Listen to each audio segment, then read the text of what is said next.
For y'all planning your first ever elk hunt, man, do I know how you feel. I've been there. The excitement, the anticipation, and a lot of questions and unknowns too. Look, y'all, you're going to make some mistakes and learn a lot along the way. It's all part of the journey. But maybe, just maybe, we can share some advice and smooth out some of those bumps along the way. On tonight's show, our goal is to help you avoid some of those hard knocks and be ready to rock it out in 2020. Those topics, along with our ElkBros shout-outs and our EBD segment. So, my friends, pull up a chair, adjust your volumes just right, and welcome to Blue Collar Elk Hunting.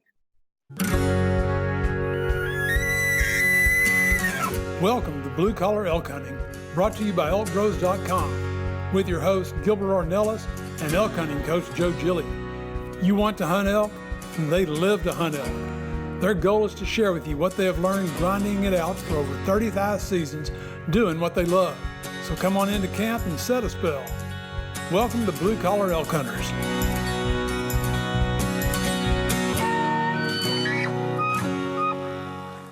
Hello there, everyone. If it's your first time with us, glad to have you. Hope you enjoy our show. And for those blue collar hunters following our show and grind it out with us every week, welcome back to Elk Camp. I'm Gilbert Ornelas, the host for your show, coming to you from Spring, Texas, and from New Mexico, our elk hunting coach, Joe Gillia. Hey, buddy, Gilbert. I was just thinking, bud, man. I got me a thought. Uh-oh, that's dangerous. The light's liable to dim around here. I don't know, man. It just might. I was thinking, bud, for tonight's topic, dude, maybe we should try to get some help from someone just a little bit more greenhorn than ourselves. You know, maybe somebody that travels out of state to hunt elk, or someone that's still on that steeper part of the learning curve, bro. I get you. Maybe one of those guys that is maybe called in every cat in the neighborhood trying to learn how to use a diaphragm call. Where in the heck will we find somebody like that at this time of the night, Joe? I don't know, man. Wait. Idea? I might just know, nah, it's a school night. His wife probably already made him go to bed. You guys are so funny, you know. I'm just glad you guys have really good content in your podcast, because otherwise, not for humor, no, you would not have any followers. If it's not the leader of the Venezuelan mafia himself, Luis Gonzalez in the house. Hey, where's Thank you, brothers? Okay, Mutt, where's Jeff, man? So, hey, not only do I travel out of state, I travel out of country to hunt elk. And it doesn't get as green as this, man. So this is, absolutely. You got the right guy. And no, I'm not in bed yet, okay? So for you guys listening out there and trying to catch on what's going on here, we have Luis Gonzalez in the house, one of our brothers, one of our ElkBros brothers, one half of the Venezuelan mafia. I'm sure that Manano is going to be listening to this, and I sure hope Manano tutored this guy up some, bro. That's all I'm saying. Oh, I got a lot of good content for this just from Manano. You know? Okay. Especially when you talk about mistakes. Yeah, for sure. You know, I warn everybody, when we start getting multiples here, it gets real close to elk camp. You're really going to get the flavor here. So no doubt. Guys, though, before we get off into that, Joe, you know what time it is, bro. You know it's time for the ElkBros shout out. Yes, if sir. You're new to our show, these are just a few cities with the most listeners topping our charts this week. Yep. Here, and before I get going, man, I'm going to give a shout out. I had another review come in on Apple Podcasts. Rich, I hope I say this, man. And Gilbert, I don't know if they have oil there. Luis, you might have flown there, but it looks like Steilacoom, Washington. Rich from Steilacoom, Washington, bud. Thanks for the review. And if I got that right, ask the Venezuelan dude? I mean, really? Yeah. How about that, Manano? Can you pronounce Steilacoom or what? Man? Yeah, I like the way you threw the in there, man. That worked out good. I lived in Oregon City, which you know, it probably is close. do that, but I don't know. Are you still wanted there? Probably. He might. All right. Never mind, So Joe. first up in our Being shout unleashed. outs, man. First up is a suburb of Grand Rapids and home to David McIntyre. That name ring a bell with you guys? John David McIntyre? McIntyre's Sound like a brother, baseball name, huh? right? Get this. And this is near and dear to me because I love this show, bro. He won $500,000 by outlasting 9 other contestants and surviving for 66 days by himself on Vancouver Island on season 2 of History Channel's Awesome Survival Show, Alone. Oh, Alone. And he's from Kentwood, Michigan in the house. Yeah. Kentwood, Michigan in the house. Yep. Wow. Yep. I wonder where in Yep. Michigan he's at, from where about in the state. That's how the Michiganders do it, like this, Joe. Yeah, that's what you They were say, saying. "Oh, down here, over here." Yeah, no, I tell you what, man, I mean, I know he knows something about survival, and hopefully that, that's pretty incredible what that guy did. I got to watch that whole series there. I really love that show. And you compare it to a lot of those other survival type shows. Yeah. It's a whole different vibe, man. It's That's pretty cool cool. how they do That's this. cool. So Cool. Well, next up, Joe, just 5 miles from our next city is a house originally built in 1836, known as the Old Bridge Inn. Residents know that the house is haunted by what people described as a kindly ghost and other spirits as well. Locals think that the ghost may be former owner Dr. Charles Hancock, a descendant of the most noted patriot with the largest signature on the Declaration of Independence. who would that be? Hancock. John Hancock. Yeah. This is in St. Matthews, Kentucky. St. Matthews, man. Yes, sir. You have one guy that wrote an incredible signature, and then probably his descendant, Dr. Charles Hancock. If he was a doctor dude, I bet you couldn't even read that puppy, man. No doubt. Especially the way doctors' signatures are and scribe is, that's for sure. Yeah, no kidding. You're up next, Luis. Yeah, so part of the San Antonio metropolitan area, this area evolved from a rich farming and ranching tradition and is characterized by hot, humid summers and generally mild to cool winters. And if you go to the Shrimp Island Sea House for shrimp gumbo, tell them ElkBros sent ya. Live Where's Oak, it at? Texas. Live Oak, Texas. You ever been to Live Oak, Luis? No, Yeah, sir. I I have have. not. Yeah, Yes, Gilbert, you have, huh? Yes, sir. Yeah. Real place in Texas, boys. I think you could throw just about any name out, and it exists in Texas. As far as the city name, it might, for Yeah. sure. Yeah, I mean, Cherry Farm. I bet you there's a Cherry Farm, Texas. There might be, Joe. There might be something to Google up for our listeners, for sure. Next up, Joe, right here is where Montana began. Yep, Montana. First permanent settlement began 170 years ago in this town of the Bitterroot Valley when an Italian priest founded St. Mary's Mission in 1841. You can still visit the mission today for an experience of the historical and so often magical past of Montana in Stevensville, Montana. Stevensville. Thank you guys for listening, man. The big sky country. Yes, sir. Montana. In fact, I was just talking to another Montanian not too long ago, and we were talking about the bears and the wolves, and I was like, bro, is the bear problem like most people portray it? And he said, well, you got the western, you got the eastern, but he said, you go up solo up there in those mountains during certain times of year, it's spooky. So I would agree. Yeah. I would agree. I mean, they are the apex predator.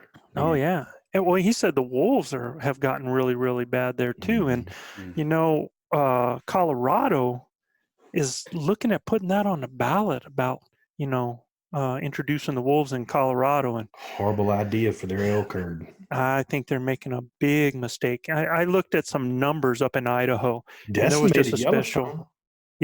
Yeah.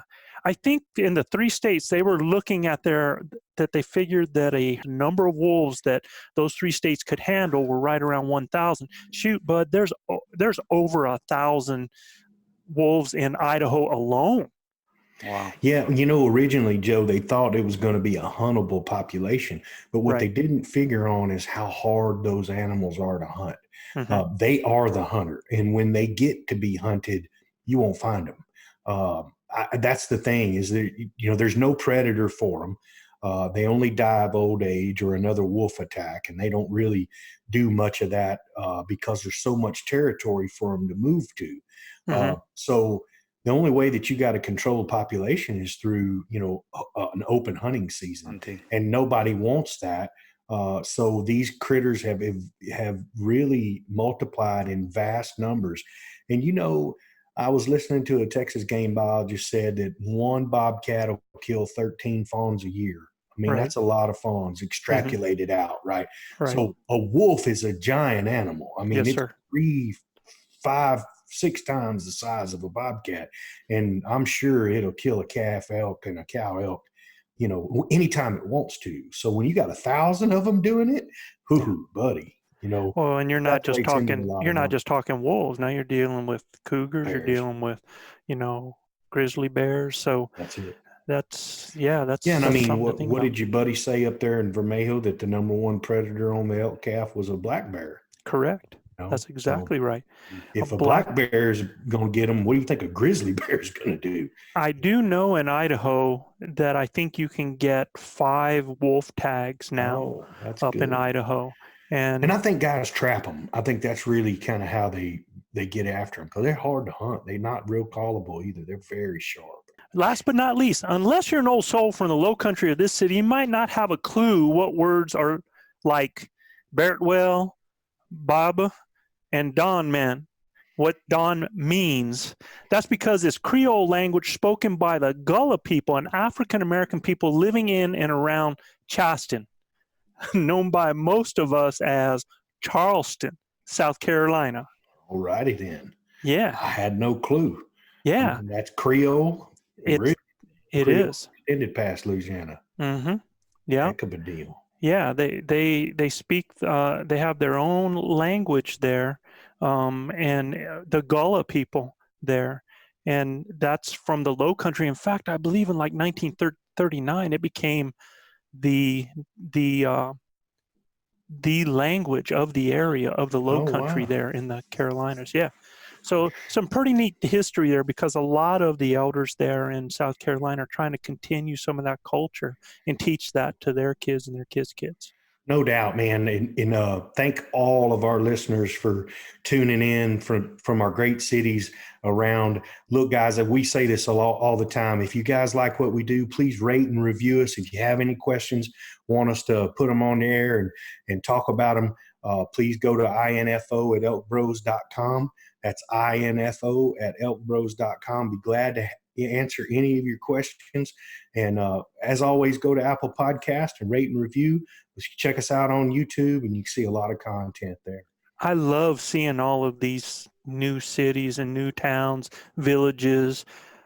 It's so cool to see all of these names that are just running down our list every week. So guys, it's so awesome to have you guys listening to what we're doing and having value out of that. And we so appreciate you. So do us a favor, spread the word, get it out there. No doubt. Joe, I know you don't like to brag, but you sent me a number a little while back on how many cities how many places we're in. Well, what's so cool, bro, is we're right at that 4,000 cities in the United States, 42 countries, and we just popped over 60,000 listeners. That's fantastic. Listens. Yeah. And they do that differently than downloads. They do the listens because I guess you can have multiple downloads of one thing there. So they have a different type of formula that they do it. So 60,000 for us, man. We're crawling up on that big 100K, man. That's going to be awesome. You bet. Thank everybody out there for all of their support. You betcha. Joe, I guess it's time for us to get started on our main topic.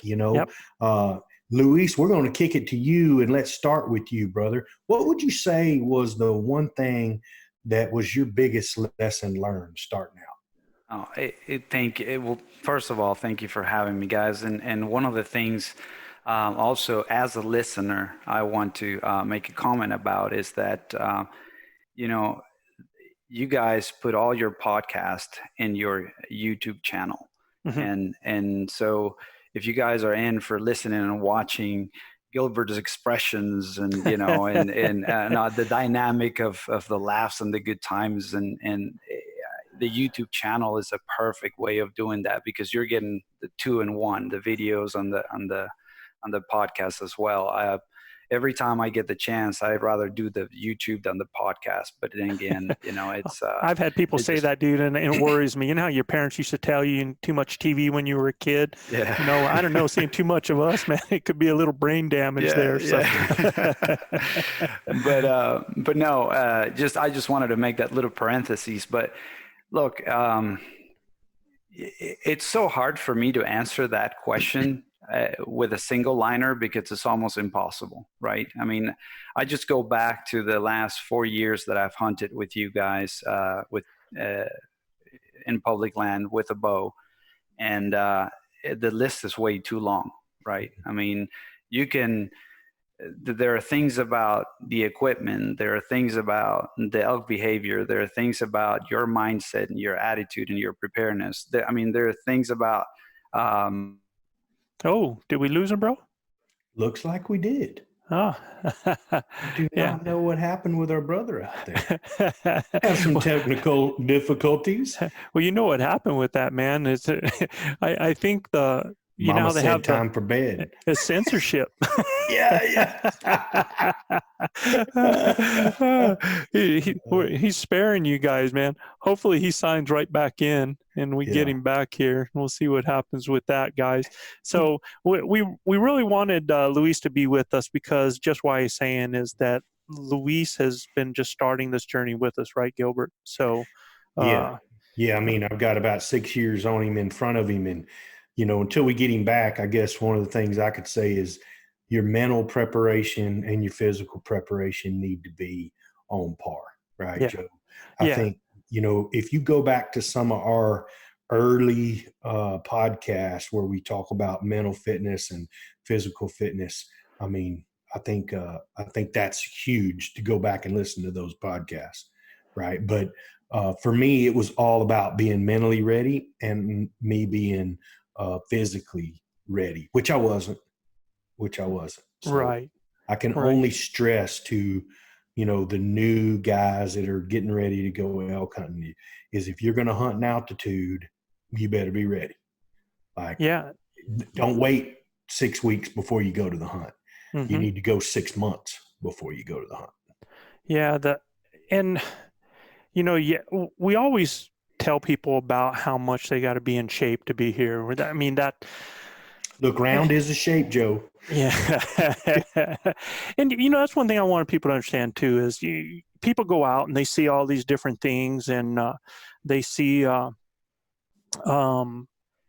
they go and see, people on Instagram and people are doing all this, where, they're in the gym, they're cranking the weights and these guys are like physical specimens and, that's great if that's the thing that you're into, but you don't have to be like, that's not where you have to be with it. I sure ain't. Yeah. I'm sure not. And look, I mean, I got my own limitations. I tell everybody, look, I got one speed. It's slow. And at the end of the day, I know what my limitations are, but you get me close to that critter and he is in serious, grave danger. Right. So totally, man. I mean, at the end of the day, my skill set that has been honed over the last 10 years, if I can get within 70 yards of that animal, he's in serious trouble. Right. Luis, you found your way back, bro. Yeah, man. Super embarrassing. Never happens, but I just had a power outage and everything just went off and back on in a split of a second. So, and you got to pay that bill, son. So what I'm gonna take this back, Luis, where you started, man, because what we had started with is, and the reason that I thought it was really cool to have you here is because you're one of the youngest out of the group. I mean, I think Manano's a little younger than you. Yes. Correct, but he looks way older. He just had a kid too, bro. Cut him a little slack. And I would pick on Manano about being the youngest, but I think Manano's killed 2 elk though. So you know. yeah, but that doesn't count. That don't count. Right? They don't count. Yeah. But so let's go back to you, man. Let's start with you again. And thinking back, I mean, you've been with us, like you said, now for 4 years, and Right. you started to have the question to you was, what do you think? What would you say is the one thing that you feel was your biggest lesson learned? Yeah, and again, there's plenty of things with all the things I mentioned: equipment, gear, behaviors, personal behaviors and training, preparedness, elk behaviors. I mean, there's so many things to learn. But I think reflecting back on it, Joe, is, it's very easy to underestimate elk and how majestic these animals are, how big and intimidating they could be, especially when they get up close. And, I've heard Gilbert say this in his own words, but it's just like whenever they get in front of you and they scream at you, and it's just everything you think it just goes out. Right. You don't know. I think you're 100% correct. The biggest lesson that you could take away from this is forget everything else you learned. Because at the end of the day, you're going to have to relearn how to deal with these critters, right? Yes. And it is unlike anything you've ever done, unlike any animal you've ever hunted. So, well, and Bruce is right on the money. I don't want everybody to think that there's some kind of fictional creature or something like this. It's just that you got to understand, and Gilbert, you were the first one to say this when I met you, and when we talked about this, you guys hunt plenty of animals. Oh my gosh. And I remember you telling me, Joe, I've shot plenty of whitetail, blah, blah, blah, this, that. But when you get an animal this size in front of you, be ready for that, guys. Understand that this is a large creature. When you have one come in front of you and he starts bugling, it has that big old rack. Stay focused, stay in your zone. We want you to expect that experience, but be ready for it. Stay in your zone, and then after everything is over, then you can fall apart. But yeah, it's really pay attention to detail. Focus on a spot on the animal. Don't get caught up in all that's going on, because if you get caught up in it, it's just going to train wreck you. Right. And with regards to that train wreck, Gilbert, I mean, that's a perfect segue to my other comment, is that that's the last thing you want on an elk hunt is a regret, and the talking about mistakes and things that you may regret. To me, I regret bad shot. I regret missing a shot completely, and maybe in even that though order, a miss is better than a hit. Absolutely, in that order, right? Because like I've heard you guys say before, and this really resonates with me. The best shot you take is the one you don't take, and the second best shot you take is the one you have a clean miss. And that really resonates with me, because that's something that even nowadays I struggle with in the heat of the moment. So just. To me, those are the biggest things. How big these animals are. Do not underestimate their ability to run away in a split of a second, to be so athletic in a mountain that you can just completely see them in one moment and then not see them anymore. And that's a real good point, man, because a lot of people, when you see an animal this size, you kind of give them a sense of being a little bit lethargic, because people see cattle, they don't move real fast, they move real slow. And, you've had to experience that, Luis. I mean, you've had an animal that you've taken a shot at, and the moment you took the shot, that critter spun. And so that nice, perfect spot where your arrow was headed ended up being a bad hit. Absolutely. And yeah, it's a regretful moment, right? It's something that you kind of dwell on and you never forget. And the other thing is, it's amazing how big these animals are, and at the same time they can sneak up on you and be so quiet. And Right. if you watch them walk through the woods and with their big antlers and just graciously just avoid every little branch and the places they can get through, it's just like, how in the world, even tracking an animal, how in the world did this animal get through here? You know, an animal that big. So Yeah, and you people listening, I want you to understand what he's talking about, because we always tell you elk are big, they're noisy animals. But when a bull is coming in silent, when they're wanting to scent check and come in silent to check a situation, they are church mouse quiet, man. No doubt.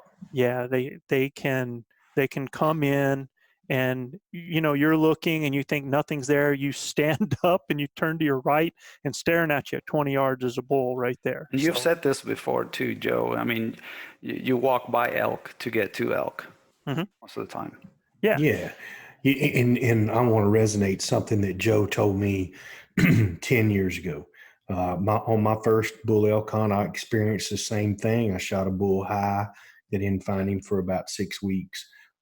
He was a giant bull, really beautiful bull. It hangs at Ross Miller's house.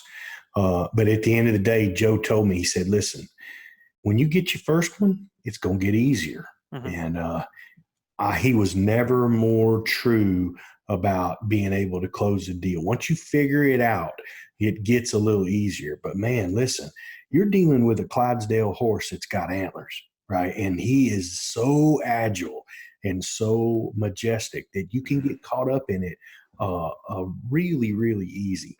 And I think one of the biggest things for me too, Luis, was just you got to draw.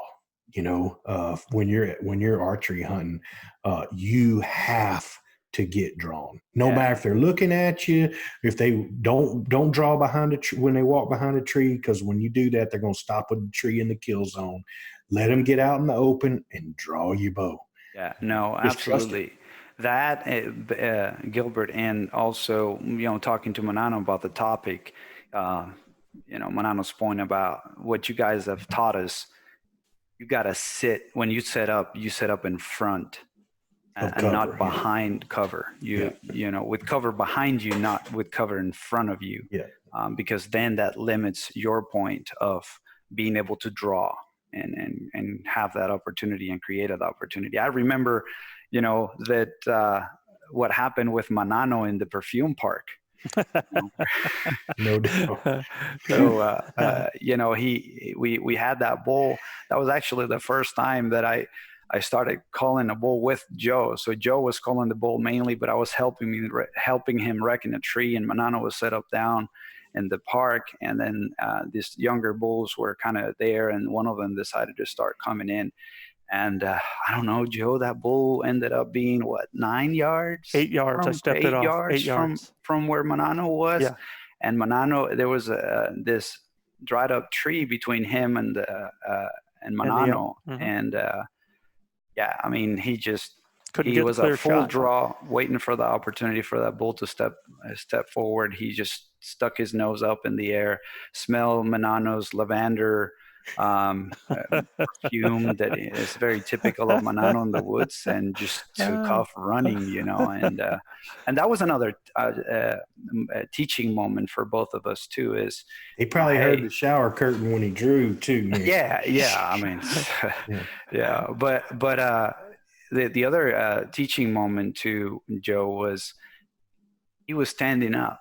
Right. And normally in those woods, if you have those pine style trees, it's always a good idea to kind of get on your knees, because then you have a better line of sight underneath the branches. And if he would have been on his knees, he could have. Yeah, and what I tell guys, look, whatever environment you're in, you got to match your opportunity to that environment. So here in New Mexico, a lot of Colorado, I'm not sure. I have never hunted up in Wyoming, Idaho, and those states. I've seen, imagery and stuff like those states. They're totally different. And then you get to Oregon. I mean, they're not totally different than us. They're different than Oregon. Oregon is so doggone jungle thick down on the ground. I imagine a person that got down on their knees to be prepared to take a shot would be totally lost and not have an open shot. But for us out here, our jack pines and a lot of our pine trees, the limbs actually seem to start about 4 or 5 feet up on most of those trees. And that's why we kind of like to always be down on our knees if that's what's going to give us the best alley and the best shot selection for a clear shot. But what I'm going to do, guys, is you guys threw out a whole bunch of stuff there just now. I mean, you talked about, because remember what we're talking about is we're talking about some of the biggest mistakes or pitfalls that guys coming in for the first time, these first hunters, might come across. So if I had to paraphrase that, one of them is just understanding the size of the animal and be ready for that size of that animal, right?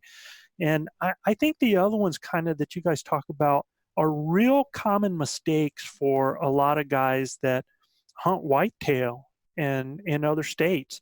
I think a lot of guys that come out to hunt elk bring a lot of those whitetail hunting habits with them, that style, their shot selection. And, you know, Gilbert, you've talked about this, and Luis, you've seen it firsthand. What can happen if you do not hit these animals in the right spot? Because your shot selection has to be on. If it's not a white-tailed deer that you can blow through a shoulder.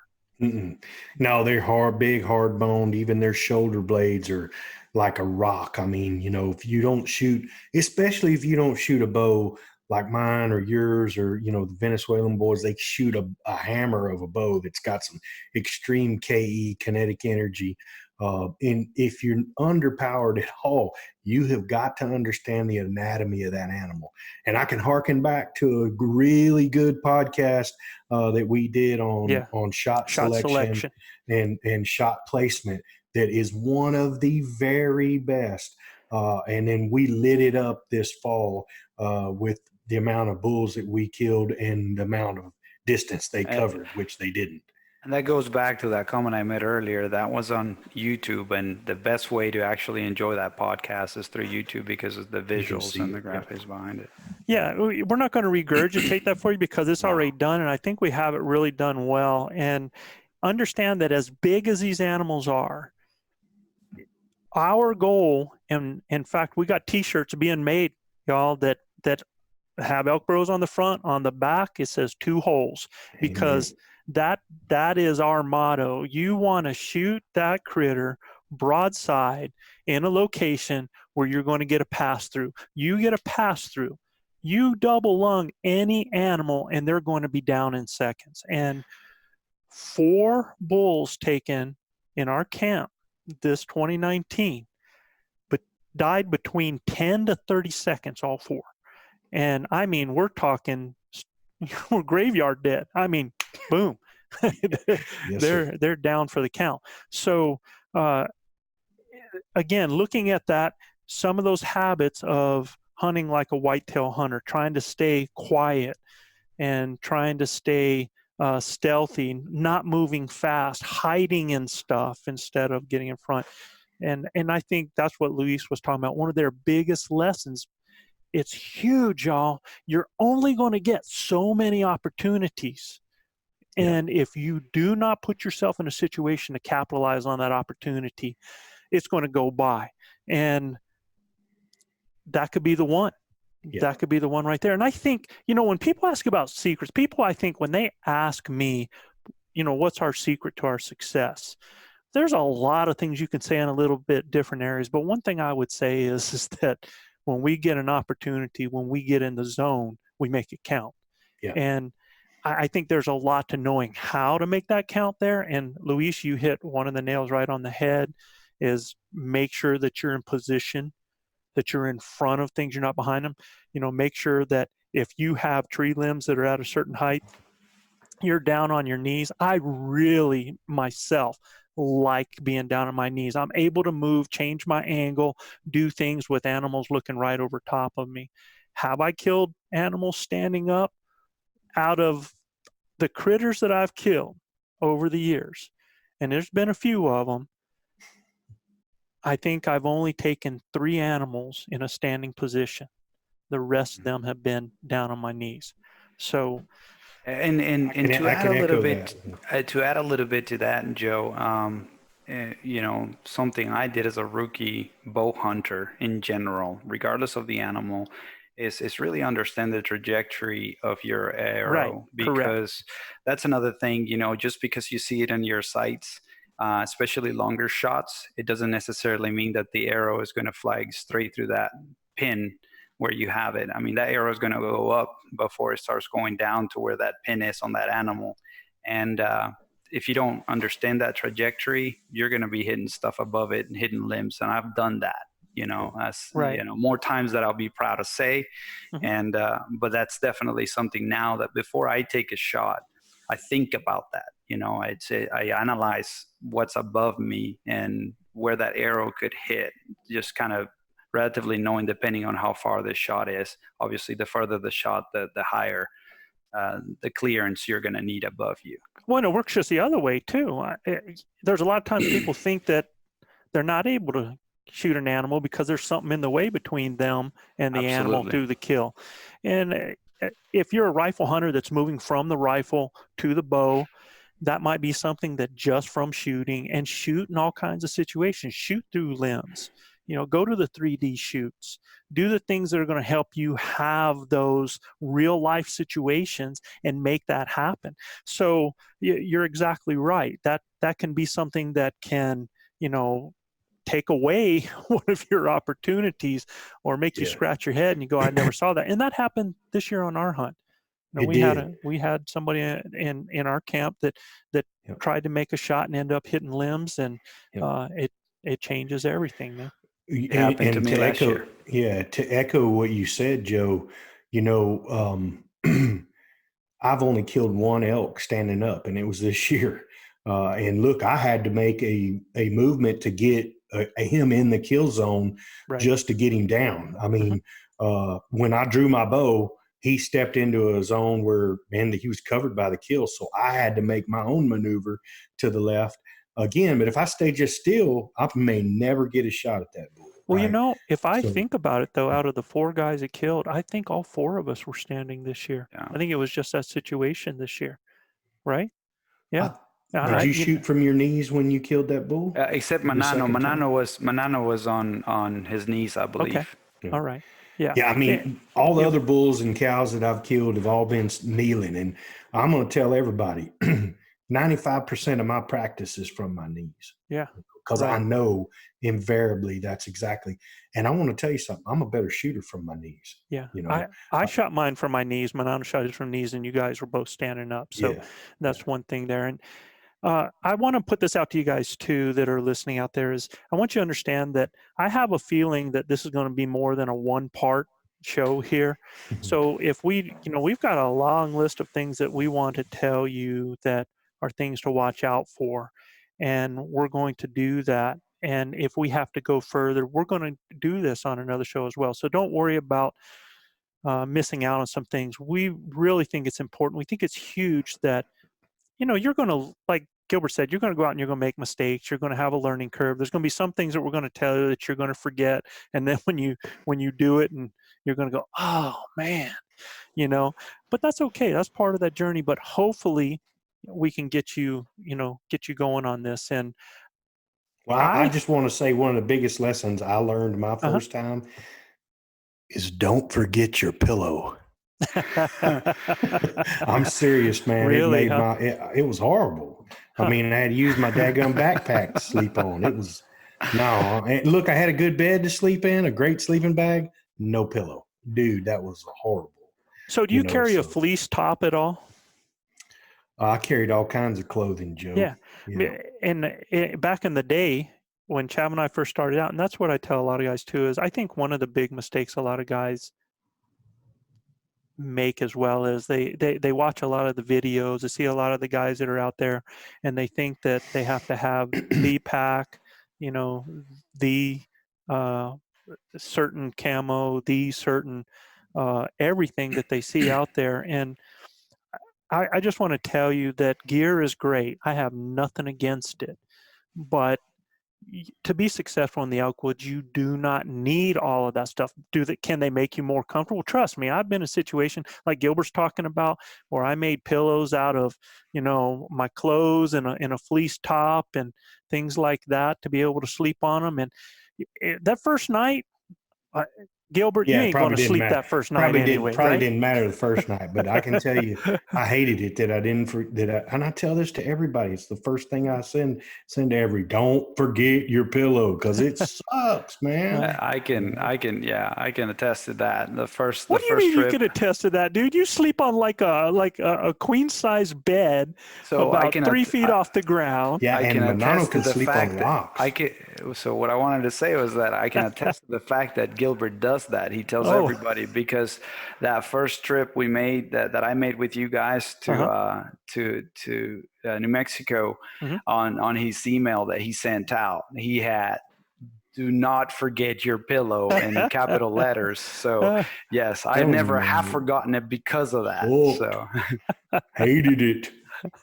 I bring 2 or 3, by the way. Some guys, man, some guys tomato, some guys tomato. I am not forgetting my pillow. First thing that goes in the truck, Joe.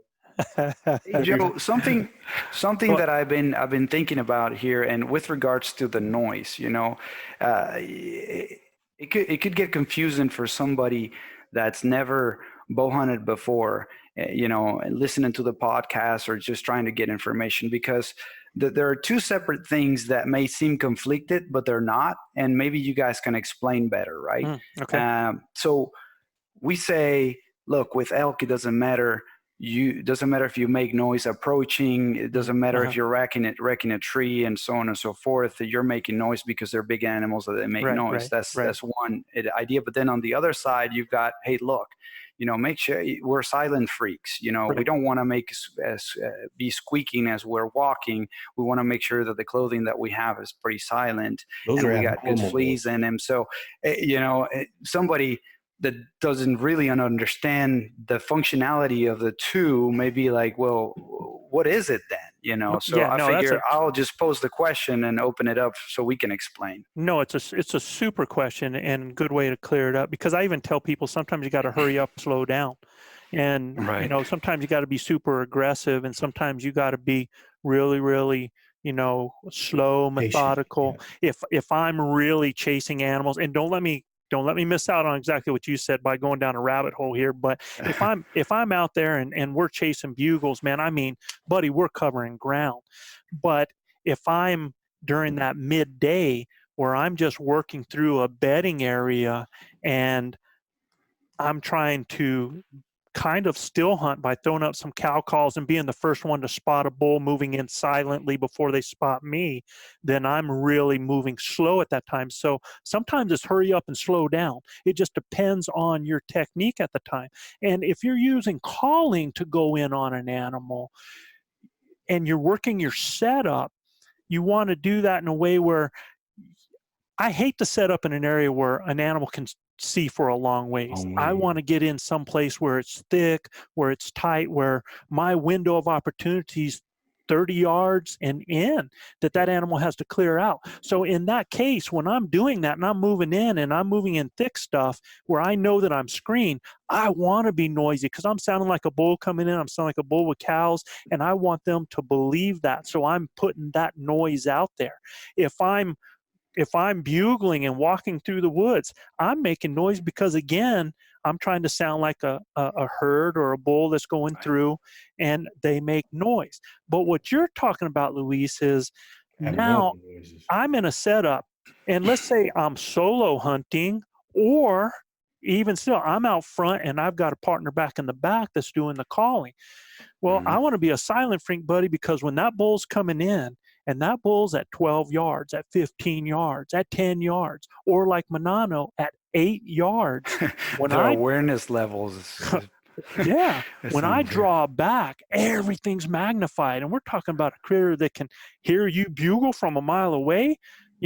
Shoot, they can hear a mouse pee on cotton, buddy. So I want, when I make my draw, I want everything silent because I don't want. Now, I will tell you this though, and guys, listen to this too, because it's part of the elk behavior. If I draw back and they do hear something, I guarantee you, and that's why you always draw when their kill is in the open, not when it's behind something and their head's, there in the open, or if their head is just clearing a tree. You don't want to draw at that point because they're going to freeze with their kill area behind a tree. So if they do hear noise, I guarantee you they're going to stop and turn and look at you. But I don't want any situation. I want to get that clean shot. I want to get it off. If they're walking, I want to be able to draw and have them walk into my window, right? So that's why I'm a silent freak. And I'll tell you the other reason I'm a silent freak is when I am going through the woods, if I am calling, if I am cow calling, or if I'm going through the bedding area and I'm getting, and I'm sounding sweet, I don't want to hear swoosh, swoosh in my pack. I don't want to hear in my shoes. I don't want to hear anything in my area that's going to distract, the guys around me from being able to hear anything, man. Sure. If you have all these other noises, it's amazing, especially for somebody like me that has hearing issues. If there's any other external noise within the area around me, it's so hard to pick up on a sound that you hear, just a little grunt, just a little huff, even the end of a high-pitched bugle going off. So I want things around me as quiet and silent as possible. And those elk, go ahead. Those elk, they understand noise that sounds familiar, right? Right, I was sitting in the deer blind the other day with my son, and I had my phone, and we were videotaping some stuff like that, and a woodpecker was right next to us. Yeah, you told that story, yeah. Tap, tap, tap. And I said, watch this, Logan. And I went, and I just imitated the woodpecker. Those deer are 6 feet underneath me. They never even looked up because they hear that sound every day, right? Right. They hear things walking in the woods. They hear things. But when you hear somebody, a squeaky shoe. Exactly. So shower curtain shirt. Oh, man, that'll drive them out. Or you have an arrow that comes off your wrist and hits a piece of metal or something like that. Yeah. I was going to say it's the natural sounds versus the unnatural sounds they're not used to. Totally. So those two things can be completely different and completely spook an animal if it's not the natural sounds he's used to. So the unnatural sounds you want to quieten. The natural sounds you can get away with. Right. Sure. Yeah, and remember what I'm saying is we're talking about noise for animals to hear and noise that keeps us from hearing. Yes. Right.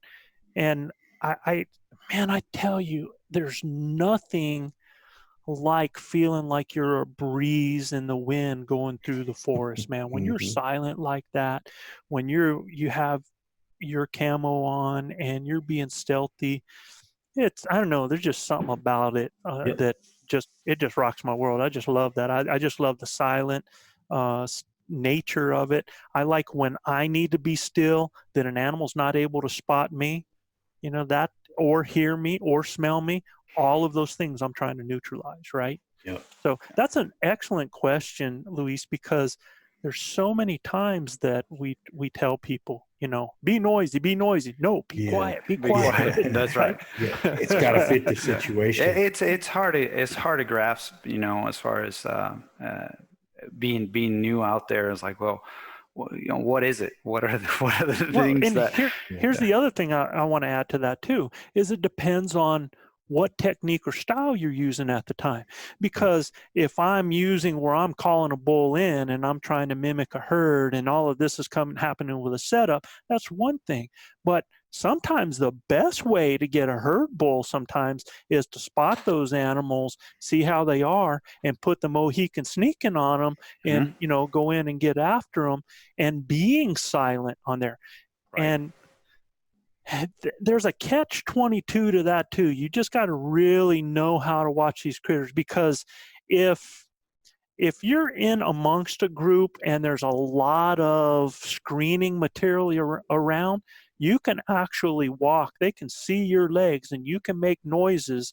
And again, it seems natural to them. But if you're in another situation where you're trying to get to a position without them knowing you're there, to be able to get them to make a mistake so that you can get a shot on them, then that's when that silence comes in. So you got to have more than one thing in your bag of tricks, y'all. Yeah. Definitely. And Joe, there's another thing that, you know, it's discussed on almost every podcast, and it's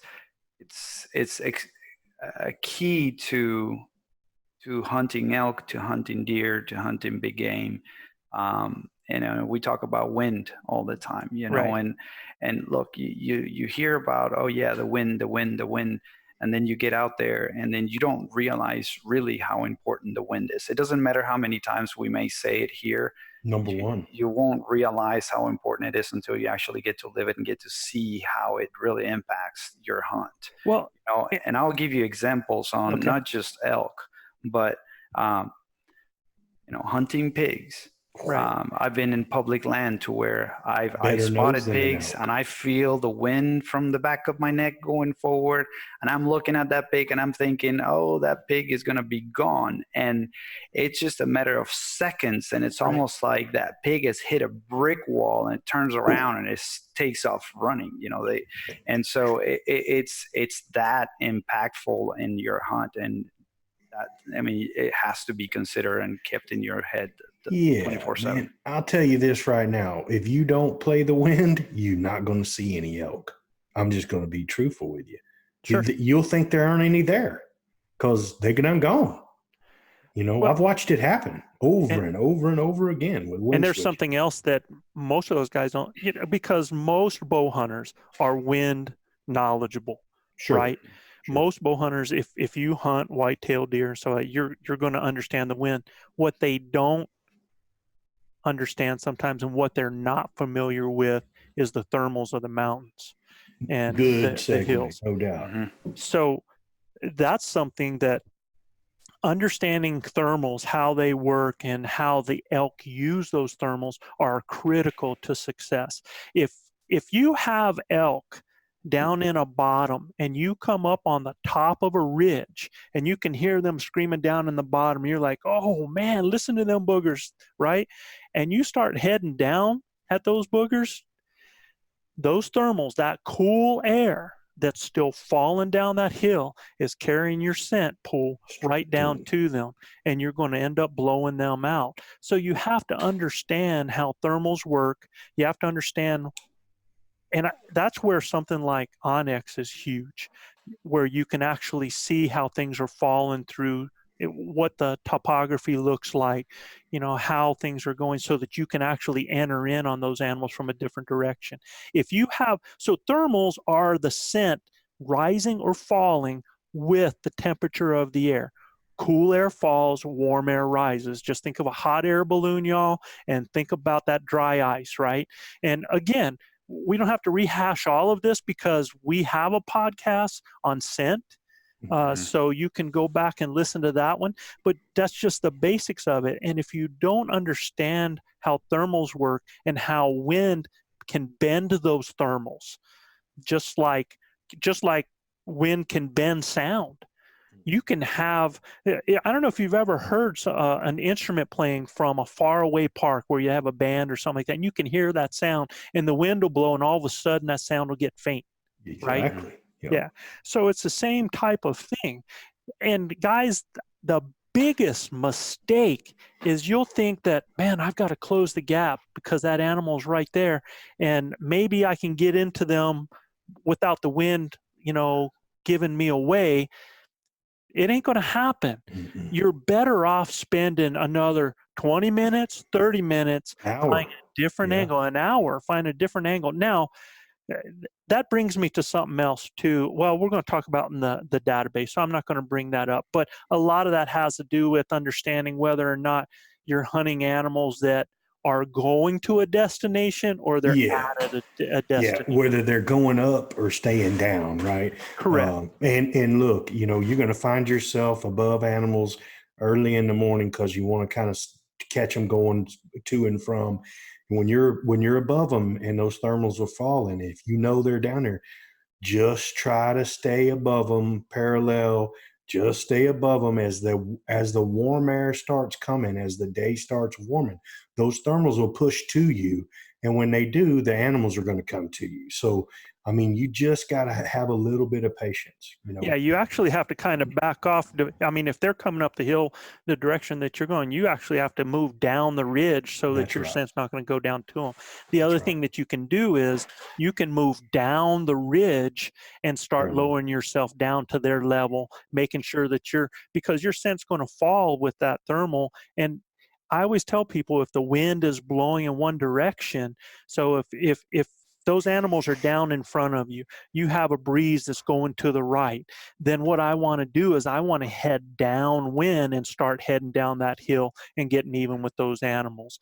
I don't want to go straight at them where if the wind stops and my scent pool starts going down, that they're going to catch that scent. So it's critical, man. Wind and believing in the wind is so huge. I would say that is one of the top mistakes made by people that come out and hunt in these hills.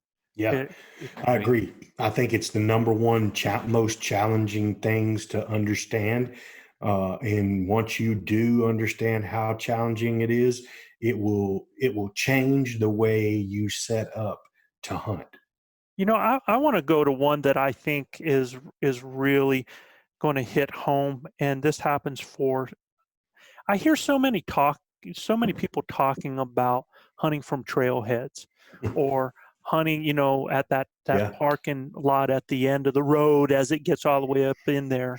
And I really think that this is a real huge thing and a huge mistake or a pitfall for new hunters that come out here, because everybody feels like in order to get away from crowds, you got to go as deep in as possible.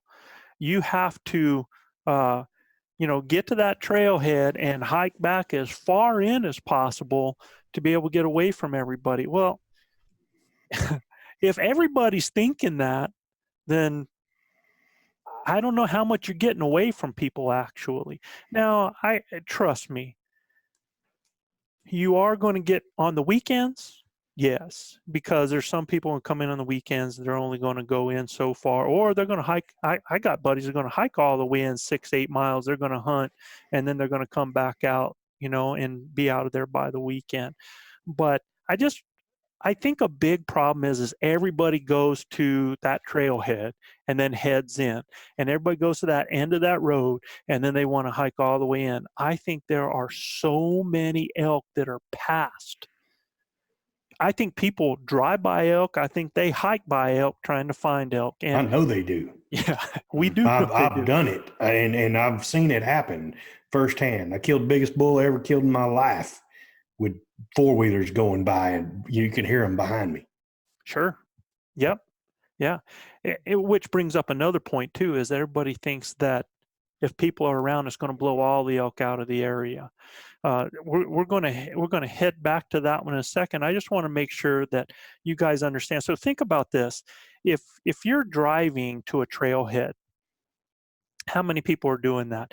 Check out what public land you are driving through already, because I can tell you that there are a ton of elk a quarter of a mile to a half mile off a lot of those roads that people are going by, and they're down there screaming, or they're down there herding up cows.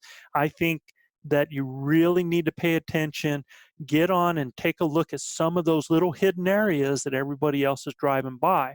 And your packing job is going to be a lot easier. Sure. Well, and I think for first time elk hunters that are going out, I think it's a big mistake. Personally, this is my personal opinion. If you do a lot of backpacking and you do a lot of backcountry hiking, hunting for deer already and stuff like that, and that's something that you're into and you already understand that, that you're good at it, it's one thing. But so many of these guys see this happening. They look at all the YouTube videos, they look at all the pictures on Instagram, look at all that stuff there, and it's like a romantic idea that I got to get that pack and I got to hike in 8 miles, and then I'm going to start, getting a bull scream in this beautiful meadow. Well, I think that's a huge mistake for a lot of you guys, because first of all, you're a first time probably backcountry hunter. So now you're having to deal with all the issues that come with hiking in, that deal with all the equipment for hiking in. And besides the hunting of elk for the first time with a bow as well. So I think you're kind of compounding that. Just my opinion, I think so many guys would be better off if they were truck camping or have a main base camp where they can drive to different areas. And if something is not happening there, then they can go drive to a different area. Still keep that base camp, but they can go try a different area. They're more mobile. Plan A, B, C, D. Yeah, and they make better use of their time, because if you go in and you hike all the way back in, man, you're going to use all of that day to get in, to get set up. And now you're hunting in a part of the country that if there's elk there and there's nobody else there, booyah, you're in high cotton. But if you're in there and all of a sudden you find that there's a whole bunch of people camped in there, or you're in there and you're not finding any sign, you're not finding any critters, now you got to spend all that time. First of all, you're going to think, well, man, am I going to tough it out here? Am I going to invent elk being here? It's like get stubborn, right? They are where they are. Yeah. And here's another thing too, in my opinion, Joe, that look, I mean, the way we hunt, you're going to be putting a lot of miles and a lot of work every day, regardless. So, packing in that far, if not having a base camp and not being able to sleep comfortably, back to the comment of the pillow. I mean, try to plan it to where you don't wear yourself out in 1-2 days where you're just wasted and just can't do this anymore. I mean, you have to make sure you're going to be putting a lot of work every day, but make sure that you have the means to actually rest and then recharge your batteries and have good sleep. Because if you don't, the hunt is not going to be fun. No, slip. Now I'm talking like you. You got me doing it now. It happens, Sleep is critical, man. And we were talking about this in one of our podcasts, and we're going to be talking about it in the future. We're talking about staying mentally strong, right? Mental fitness, and part of your mental fitness is tied into your physical fitness. And if you're exhausted, if you're tired, it's hard to stay in the game. So, and the other thing is guys, a lot of you guys, especially if you're soloing it, and if you're soloing it back in the backcountry like that, then you had better have a plan, because if you do get a critter, that's some work to get them out of there. And I'm not saying you're not able to do it, but are you able to do it in the right amount of time that you don't have meat spoiling on you, or, those types of things you have to think about. It's not just necessarily whether you're physically able to do it. Sometimes, because if you're 6 miles away from your vehicle to get that animal out of there, and you end up with one of those 5 days like we hit 2 years ago, where, man, it never got at night below 50 degrees at night, and the days were so hot, you're putting yourself in a bad position to get that animal out. If you don't have a plan, if you're not doing something with a packer, or you have people you can call or something like that, it's just something. I mean, we're just telling you, these are things that you got to think about there. And that's why I highly recommend for you guys that are going is try to find a situation where you can do a base camp, but you're still mobile. You can get to other areas. If you want, you can pull up camp and you can go to another area. You can drive 20 miles if you have to. Now, we never do that. We never pull up and drive 20 miles. We might end up driving another 4 miles, 5 miles in a different direction, hunting where we hunt, but it's just a different style of country where we hunt. It's not basin country. It's just a little bit different like that. So you made a comment while you were talking about public land and driving by elk to hunt elk, and you made a comment about people and other hunters being in the area. That kind of resonated with me, because where we hunt, it's a high trafficked area, and we do bump into other hunters all the time. All the time. And so that I actually had an experience this past year where we hunted, and I was with Manano and Brendan, and call in another hunter. I mean, Sure. actually, the other hunter called us in because we were trying to we started that battle of like, no, I'm the bull. I want you to come in. And he was like, no, I'm the bull. I want you to come in. And we got close enough to a spot to where none of us were giving in, and then Brendan finally saw the other hunters, and they probably knew I was a hunter because of the cat sound behind it. It's highly possible. Yeah. No, I heard it, man. You were doing a good job. Especially when he got Nicole. aggravated. Yeah. So anyway, but the thing was that once we realized they were hunters, we actually didn't make they didn't make eye contact with us at the moment. I don't think they even saw us. So we regrouped and we said, you know what? Let's just leave them there. And let's just turn around, and then we'll just kind of walk away and try. And it wasn't 150, 200 yards when we heard another bull. And then we were actually able to call that bull in, and, with 2-3 shots opportunities at it, and this is, I was like, okay, these hunters are right here and 200 yards away, walking away from the hunters. So we bump into elk. I mean, so there's multiple things that could have happened right there too, when you think about it. At first, when you guys leave off, and if these guys are going, oh yeah, maybe these were hunters, and then they hear another bull, the bulls wanted to come in and check it out. Yeah, they're like, oh, those clowns, man, they just keep sounding off there. They, it was a real bull, and they never even checked it out. And I've even seen this where it only takes 400 yards, it only takes 800 yards from other hunters, and they're not able to hear them because of the denseness of the trees and the different, and you were in position where you could hear it, and you're going, man, how do they not hear this going on? Happened to you and I this year, Joe. Sure. Saw that young man and his dad, and it wasn't 250 yards later, we're smack dab in the middle of 5 bulls. That's huge. I mean, that's really one pitfall, one mistake people think is that if there's hunters in the area, if they go and they see a hunter, well, my day's blown. There ain't gonna be no elk in here. Look, there's a hunter right here. And it has happened. I'm not able to tell you how many times I have left hunters that have said, I haven't heard anything, I haven't seen anything.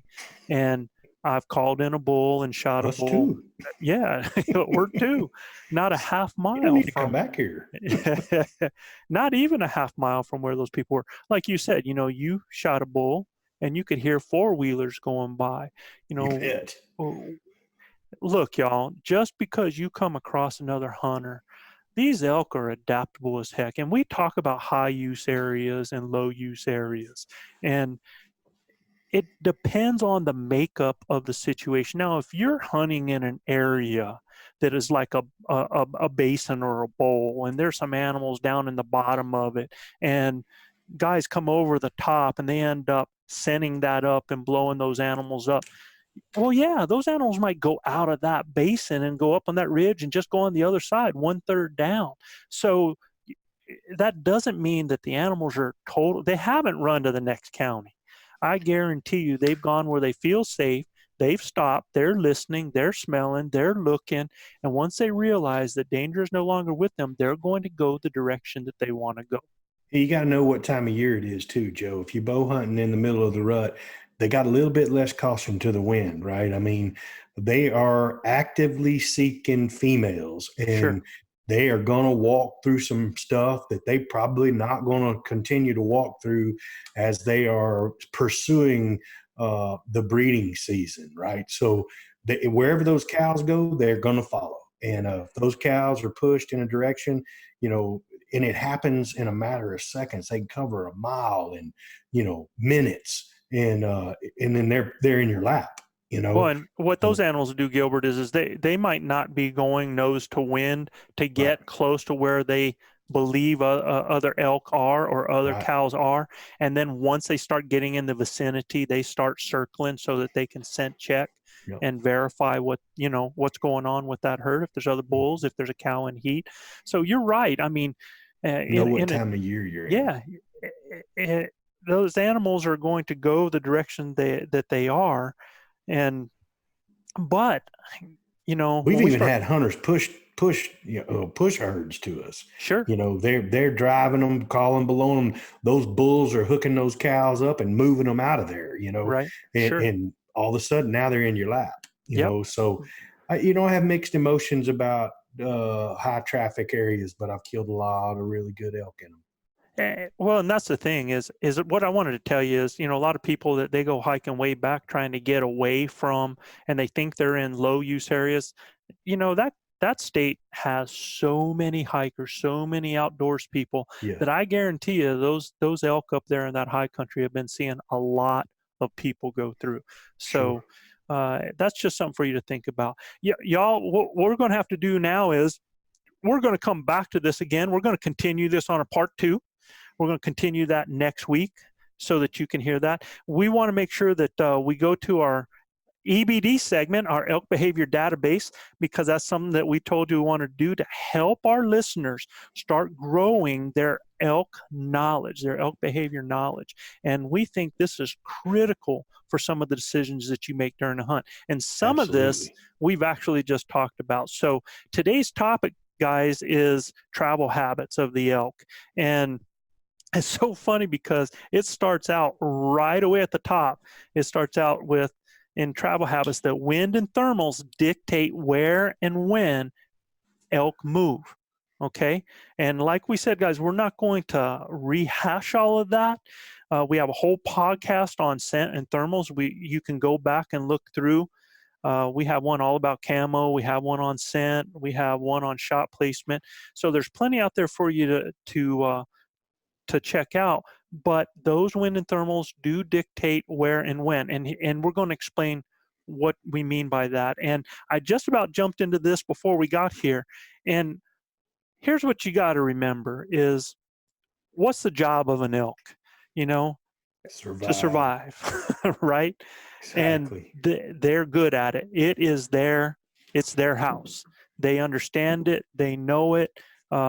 They know, where they moved the furniture, where they didn't, where they, left their purse. They got it all figured out, man. Yeah. And their job is to survive. They want to survive from morning to night to the next morning.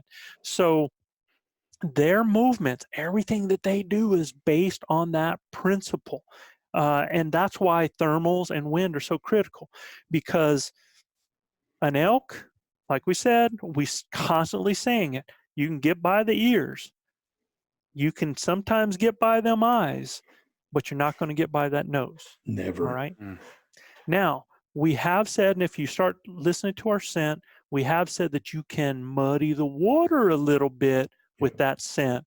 And go listen to our podcast on scent to understand what we're talking about. But I can tell you this, their priority is survival. They need food, they need water, they need shelter, they need seclusion, safety, right? Huh? Yeah, they are slaves to their bellies, number one. They got to survive. They got to eat. Survive. Got to drink, man. Yeah. They have to drink. They drink so much during the day. But it's lucky for us that in September, bulls' priorities change to their number one priority. The bulls' number one priority is breeding, right? Now, luckily, it's funny. The thing that causes them to get killed is the thing that a lot of times saves them, and that's the cows. Yeah, no doubt. Because those cows are still wanting to survive. They're still wanting to eat. They're still wanting to stay safe, right? So that lead cow, ladies and gentlemen, it is not the bull that determines where that herd goes. That's now, right. He might be herding his cows.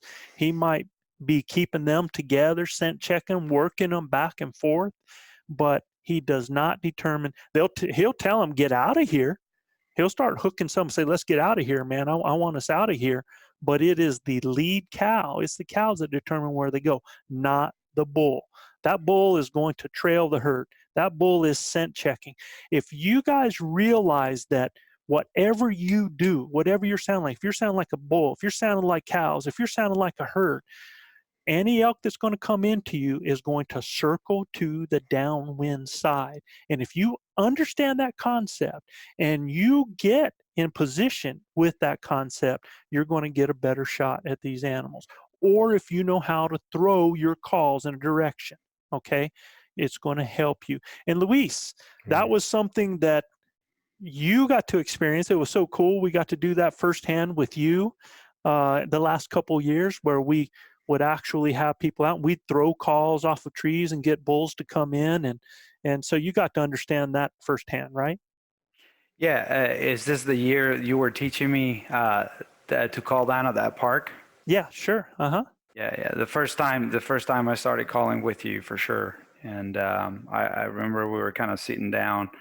It was kind of getting dark, and it was just an exercise to call in bulls, and started using the call, and then started listening to them, bugle back, and that was super exciting. And before we knew it, they were just super close to where we were, and then we just simply backed out of there and just let them be, and then came back next day. But yeah, pretty cool experience, right? Yeah, right. It was definitely what triggered the desire to learn how to cat call. There was an article in the paper the next day of this trail of house cats from around the area that we hunt. They have this aerial photo of this trail of these house cats. No, man, you did a good job. You were coming along, and it was so funny. I remember the first time I told you, I looked at you and said, "All right, man, start calling." You're like, "Really, me?" I mean, it was just like somebody told you batter up, man, for the first time. You know, and I gotta say this is intimidating, because it's different. It's different that you're inside your car or in the house, and you have that diaphragm in your mouth, and you're just making noises and try to kind of get the right pitch, and then you have several opportunities at it, and then you're like until you kind of feel that you get the right pitch. Then okay, now we're out in the woods. It's almost like you get stage frozen. It's like everybody, all the animals are listening now, and like, what are you going to say? And how are you going to say it? And then it's like, oh, really? And then sure enough, that first call comes out like, all weird, man. And then you kind of have to do it a few times until it feels a little better. Yeah. So it honestly, for me, at least for me, it's been a process of a couple of years of feeling more and more comfortable out on the woods, throwing out calls. Well, it's understanding the language. Mindful of it. Yeah. It's understanding the language too. I mean, when you were learning English, it's the same thing. You could understand what was being said, but making the sounds just eclipsed you at times, right? Yeah. So at the end of the day, it's the same thing. For us, for me, it was about understanding the language. I could mimic the sounds, right? I can imitate the sound, but when do you make that sound? Right. So understanding the language of the elk was more important for me than just making the sound, right? And that's a great analogy. We're going to hit that in one of our EBD series when we start talking about language. Especially when these guys start getting ready and trying to understand and working their calls. So as far as travel goes too, guys, there's one thing that you got to understand. Elk are either moving to a destination or they're at a destination, okay? And most hunters, a lot of times, you guys call and you hear the bull answer, and then you start going in on the animal, or what I call closing the gap. You give another call, and all this sounds like the bull's further away again. And then so you start chasing, and you give a call, and he's further away. And most hunters right away going, "Oh man, he's running away from me. He's got his cows, and he's chasing his cows away from me." Well, not necessarily. Now, if I was down in the evening in a park and there was an elk coming in, and I started to call, and he started going up a hill or something in the evening when he should be coming down, then I might think that. But most of the time, guys, it's just that bull is following those cows to a destination. They're heading up. They're going to get to their beds. They're heading to a water and then going to their beds. They are just moving to a destination. So sometimes it's pretty hard to pull a bull off unless you can get up so that you're parallel to them. And let me tell you, they can move up them hills a lot faster than you can, so it can be pretty hard. But if you will just stick with them puppies, keep listening, you can shut up and just keep moving up to the parallel of them off to the side, so that when those thermals change, it's not going up to them. And wait till they get to a destination. Yeah. All right. It's easier to hunt or call in a bull at a destination than when they're going to a destination. So if they're down feeding in a park, they're at a destination. If they're at a water hole, then they're at a destination. Now, they're not going to be at that water hole very long. That's one of them, I'm in and out type things a lot of times. Or if they're in their bedding area at midday and a bull has bedded down his cows, they're in a destination. And now you're in high cotton if you're in position when they have bedded down. So it's easier to hunt and call in a bull at a destination. Now, that's a feed area, a bedding area, or water. All right. And remember, elk are going to bed high in the day. Why? Why, Luis, why are they going to bed high in the day? They got better visibility. They at a higher spot, and the thermals are working in their favor, so they can smell people coming up or anything coming up, predators coming up. Exactly why, man. It's those thermals, because they're going to smell you before they see you.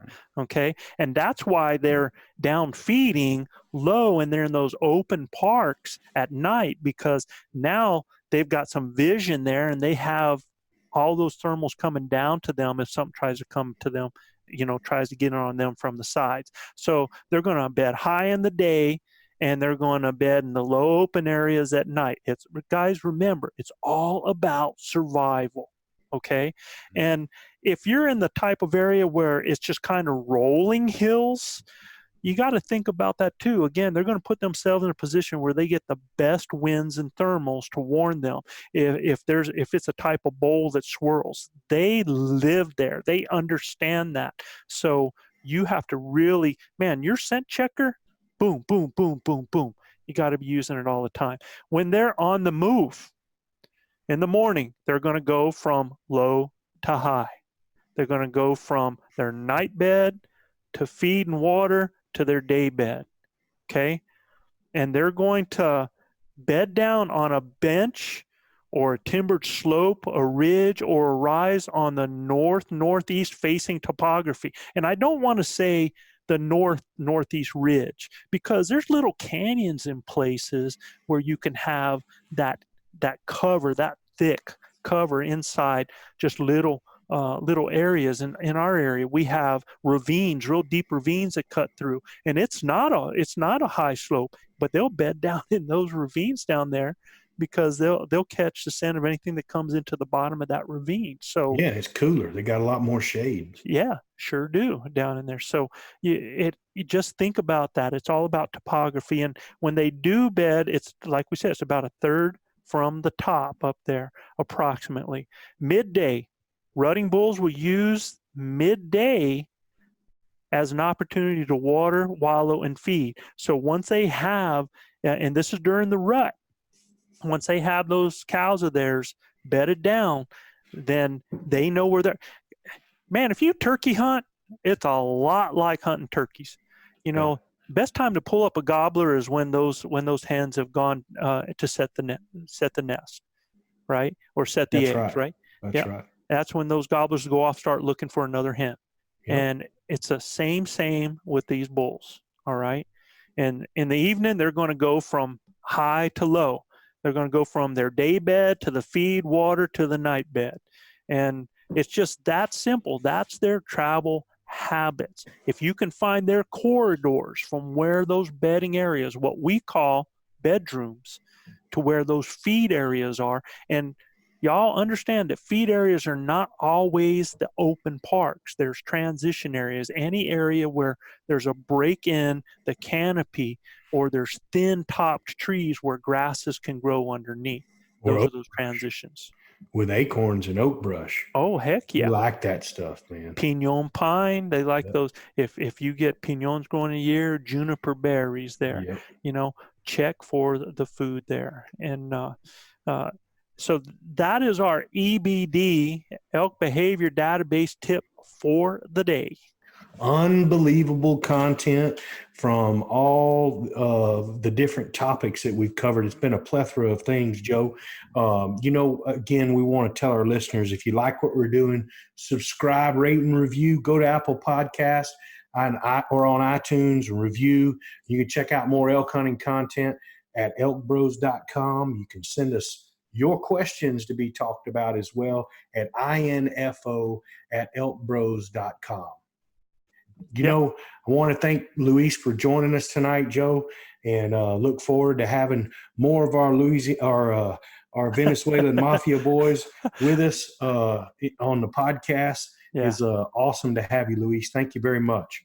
No, you guys know it's an honor for me to be able to participate in these with you guys. I mean, you guys have been our teachers, our mentors, our masters, our silverbacks, and our guys through all this amazing journey of learning how to hunt this majestic animal. So thank you for the space and thank you for the opportunity. Well, and I want everybody to see and understand that our ElkBros group, we're pretty diverse. We're from all different areas, all different backgrounds, all different race, religions. And, you know, one of our brothers still aren't with us here. Chav, always, this one's for you. Amen, brother. He's getting stronger and better and went through round 4 chemo. I just want to, you know, say hello to my brother out there. And Luis, thanks for filling in there. And I thought you did a great job, bud. It's really cool to have some of those questions and some of those thoughts. I think they were very, very enlightening. And you got to be back for us as long as we're doing this one right here. So set some time aside and we'll get you back the next time as well. And we're going to go to part. Guys, we'll give you part 2 the next time. That sounds good, Joe. As I've always said, you know, we want to keep Chav in our prayers. We appreciate all the prayers and all the good thoughts and well wishes. He's getting stronger by the day. We look forward to having our brother back with us. For Joe in New Mexico, our Venezuelan Mafia brother there in H-Town, I'm Gilbert Ornelas, the host of your show. As I say always, husbands, hug your wives and kiss them. Wives, kiss your husbands. Y'all keep your broadhead sharp and your powder dry. And we'll see you next week right here on Blue Collar Elk Hunting. Peace, y'all. Thank you.